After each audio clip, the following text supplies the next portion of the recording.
Fala galera, tudo bom? Continuando nossa série de vídeos sobre o Brasil colonial, vamos abordar nesse momento a economia açucareira. É importante entender ela dentro do contexto que se estabeleceu ali em Portugal, um contexto de pacto colonial. Vamos analisar aqui nesse esquema.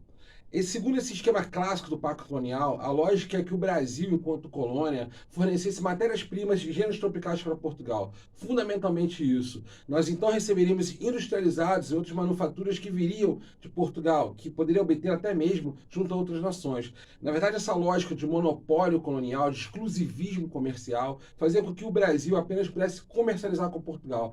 Essa era a grande amarra, esse era o grande drive que prevaleceu durante todo o período colonial brasileiro, fazendo com que o Brasil realmente não conseguisse se desenvolver em outras áreas, em outros setores produtivos, que não a monocultura de exportação. Quando falamos especificamente da monocultura açucareira, eu acho que esse esquema também ajuda a entender um pouco essa lógica. Fundamentalmente, nós temos aí um contexto onde a grande propriedade estabelece e dá o ritmo da vida brasileira. Na verdade, quando a gente viu lá em Capitanias Hereditárias que o Brasil foi dividido em grandes faixas territoriais, isso já evidencia um modelo onde o latifúndio ia dar o tom, o latifúndio ia dar o ritmo da colonização do Brasil. Na verdade, a nossa hierarquia de poderes vai muito nesse sentido, estabelecer uma aristocracia rural, já que somos um país agrícola, que esses latifundiários têm muito poder e conseguem controlar os cargos dentro das câmaras municipais. Então, por mais que você tenha um poder geral que emana de Portugal, uma lei geral que vem de Portugal e é colocada aqui pelo governo geral,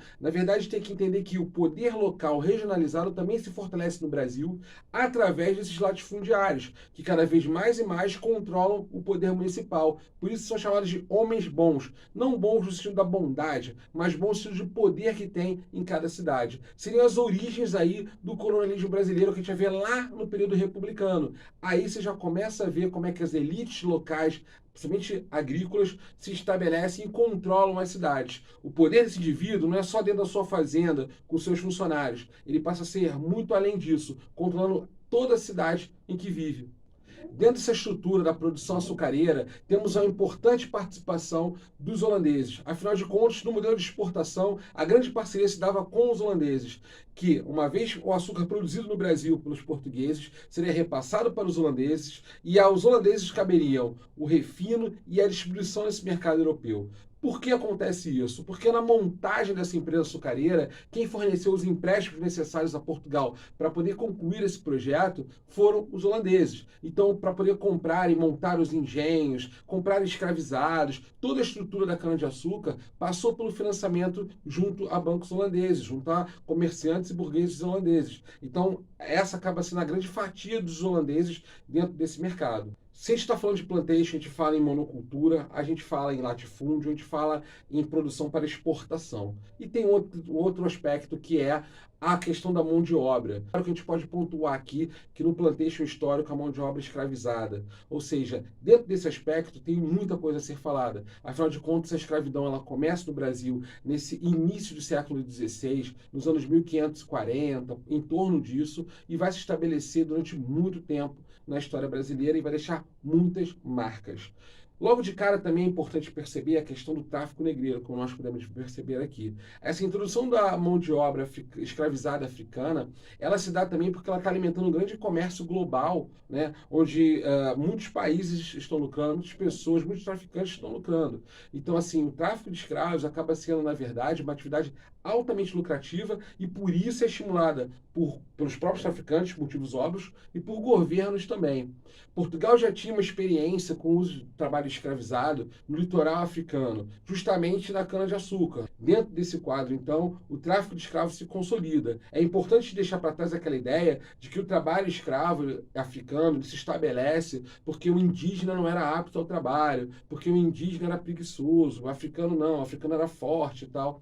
Na verdade, esse tipo de visão é uma visão que é muito errada em relação a essa perspectiva. Na verdade, como eu falei, tem que entender o macro do tráfico de escravos internacional e como é que isso vai ser alimentado e a própria oposição que a igreja tinha em relação à escravização indígena, né? Dificultando isso aqui no Brasil, mas a igreja não falava nada em relação à escravização africana, inclusive estimulava, dizendo que era uma forma daqueles que não tinham alma conseguirem se salvar, né? E aí, falando justamente dessa população escravizada africana que chegou ao Brasil, é importante ressaltar a questão da resistência. Quando fala em resistência à escravidão, você pode imaginar talvez aí fugas, revoltas, né, formação de quilombos, né? Quilombos eram aldeamentos, né, escondidos, ou inicialmente escondidos, né, depois se tornaram tão grandes que já eram conhecidos, mas basicamente eram esconderijos como de escravizados, fugidos. Você pode imaginar essa questão mais tradicional, quando na verdade também você tem que imaginar outras possibilidades de resistência à escravidão. A própria resistência cultural, é importante mensurar isso. Afinal de contas, diante de toda a repressão, a religiosidade matriz africana se mantém no Brasil. Há aspectos ligados à cultura, culinária, enfim, vários outros aspectos muito focados na cultura africana conseguem se manter mesmo com toda a repressão católica que há no Brasil. Então você tem esse quadro onde a resistência ela vai para além da questão da fuga e da revolta. Você tem a resistência cultural, você tem a condição do suicídio, do aborto. Afinal de contas, apesar de serem formas não convencionais de resistência, dentro daquele quadro, muitos escravos optavam pelo aborto até por conta da violência sexual que sofriam, né? Então era uma forma de também, dentro daquele espaço de manobra mínimo que se tinha ali, de resistir, até mesmo se suicidando para poder afetar diretamente o dono do próprio escravizado. Então, assim, são formas não tão convencionais de resistência à escravidão, mas colocadas aí com aspecto cultural e com a resistência física efetiva, montam todo esse quadro de resistência à escravidão. Não foi pacífico, na verdade, obviamente, muito longe disso, né? Há todo um momento ali onde há uma articulação dentro do Brasil contra a escravidão por parte dos próprios escravizados. Isso é importante destacar. Importante destacar as regiões também, o outro mapa aí, que mostra as regiões de onde vieram esses escravizados do Brasil. Sempre destacando isso, não é de uma região só da África. Diferentes pontos da África convergiam pessoas que eram negociadas como mercadorias aqui nas Américas. A estrutura básica de um engenho é como essa que você está vendo aí na tela, né? Tinha uma capela, marcando a presença da Igreja Católica em todo o território brasileiro, desde a vinda dos jesuítas, né? Dos primeiros governos gerais. Você tem ali a senzala, né? Que é onde os escravizados normalmente passavam a partir da noite. A casa grande, algumas casas grandes, onde ficava o dono do engenho, o senhor do engenho e sua família, né? Em algumas casas grandes também se tinham senzalas, né? Na parte do subsolo, né?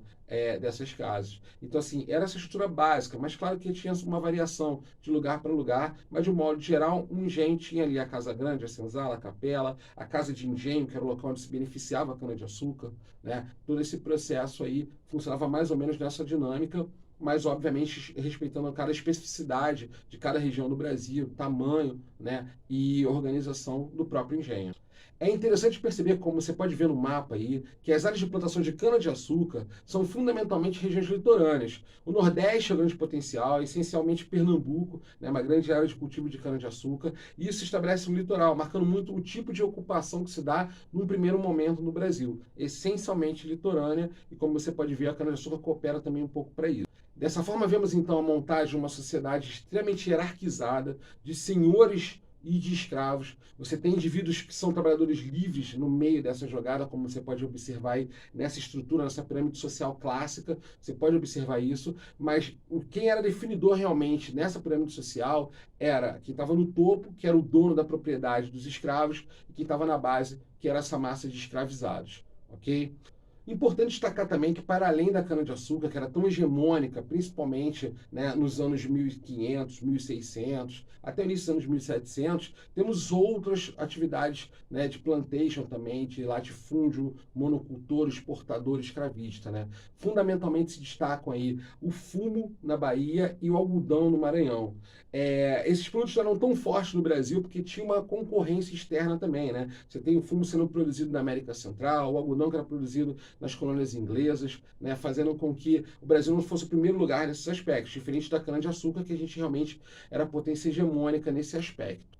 Ou seja, esses produtos assumiam um caráter secundário, porém existiram, né, e estavam presentes, né, no quadro da economia geral do Brasil nessa época, ok? Bom, gente, no próximo vídeo vamos falar sobre a União Ibérica e algumas transformações que acontecem em relação ao território brasileiro, tá? Até lá. Tchau, tchau.